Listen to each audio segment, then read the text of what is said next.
First of all, what I'd like to say is thank you to everyone for what you have done by contributing to today's success. It has been phenomenal, the amount of positive conversations that have been around these greens, and just everyone thanking what we're doing.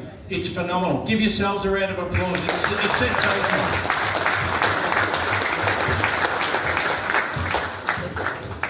So when we talk about why Bowl for Your Lives has commenced, it's no secret, most people here know that Cameron and I both suffer with post-traumatic stress disorder.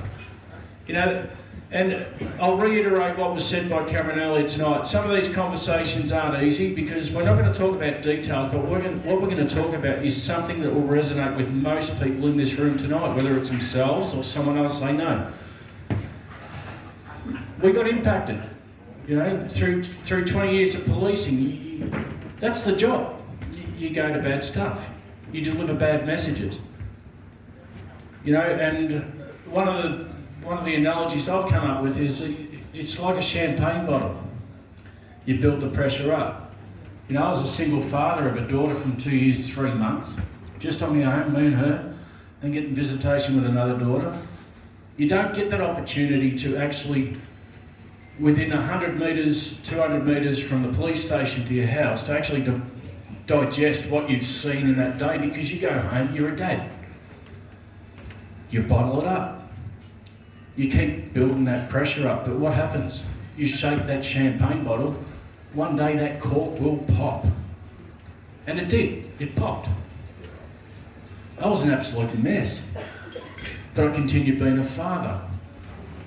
I took the grog, I couldn't sleep, I masked it, and it repeated. That's a hard thing. I went through that in 2010. In 2015, after all these years, I was able to get back to work, and I did pretty well. I got back to it, and I just saw one thing. It's called a trigger. And that trigger was enough to set this wheel in motion again, and PTSD was back. But the one thing that I did this time is I knew what was happening. And what I found was I've got 2 wonderful daughters. They're my rock. They actually know when I'm struggling because I'm open to them. I tell them why I'm not myself today. That doesn't make me bad. I'm still a father, I still love them. But what it says to them is that it's okay that you struggle. You go through those nightmares, you can't sleep. And years ago, you get drunk just to get to sleep. But my daughters embraced what I was going through, and they're my strength. But the one thing that I'm proud of as a father is that they're 15 and 17 now. And I will go through my bad days, but they understand why. But what we're doing, mate, we're building up that next generation where it's okay to talk about what's going on, and the young people should know. Because all those years ago I used to hide it, mask it. I only mask it too well because people are going, he's a prick. He's angry. He hates us. But up here, I just wanted to escape from it, but I didn't know how to. So we had Josh Bull talking today. When we talk about statistics, depression, 1 in 7 Australians will suffer with depression in their lifetime. Suicide, 1 in 6 people will have thoughts of suicide.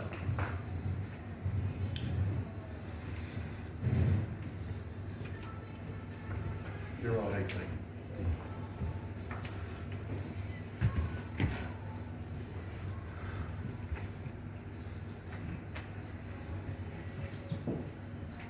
Anxiety, 1 in 4 people will suffer with anxiety in their lifetime. But when we come to mental health, 1 in 2 people will suffer with mental health in their lifetime. That's half this room. It's half of this continent. And they're relevant stats. I was looking at them last night from Beyond Blue. But you know what we've got here today is a collective audience of people that have come together for one cause. And that is for us to understand that it's okay to not be okay. It's okay to struggle. But it's about understanding who your friends are when they change. If there are changes, I can assure you there is no study that's been done in this country or any other country that says that when you reach out to someone and say, "Are you okay?" it's not going to have a negative impact on them. I'll tell you what it's going to have. It's going to have the absolute positive impact because someone's reached out. Don't be scared. Don't be judgmental. Don't give advice. Just listen. Use your ears, listen to people. Because this mission that we've got for Bold for Your Lives extends out beyond anything. Because when I went off work in 2022 with post-traumatic stress, I knew that this time there was no sitting at home, self-medicating myself in isolation. Because you struggle to have that social interaction. It's hard. And I was going to pick my daughters up from school one day and I looked at the Lara Bowls Club. I didn't even know it existed because I didn't go that way. And I was going to work. I didn't even know there was a bowls club there because I didn't get the opportunity to take my girls to school. I'm pissing off to work because I gave my life to a job that gave nothing back to me. But I got to that bowls club and I started bowling. I'm having these nightmares at night and everything like this. I'm waking up dog tired, I'm angry, I'm irritated. I'm just going, shit, I just can't wake up. I just want to go back to sleep tonight. When's this day going to be through? All these negative thoughts. But this game that we've just done today, it actually touches my heart when you look at everyone. Mate, tell me if there's not another game where you get to walk up this green and communicate with the people next to you, socialise, go to another tournament, 6 suburbs over, go regional. This game is phenomenal. If we could bottle this game up and sell it as medicine, it would cure so many people. I absolutely believe it. This game has changed my life. This bloke here's changed my life. 22 years ago we met in the academy, been best mates since.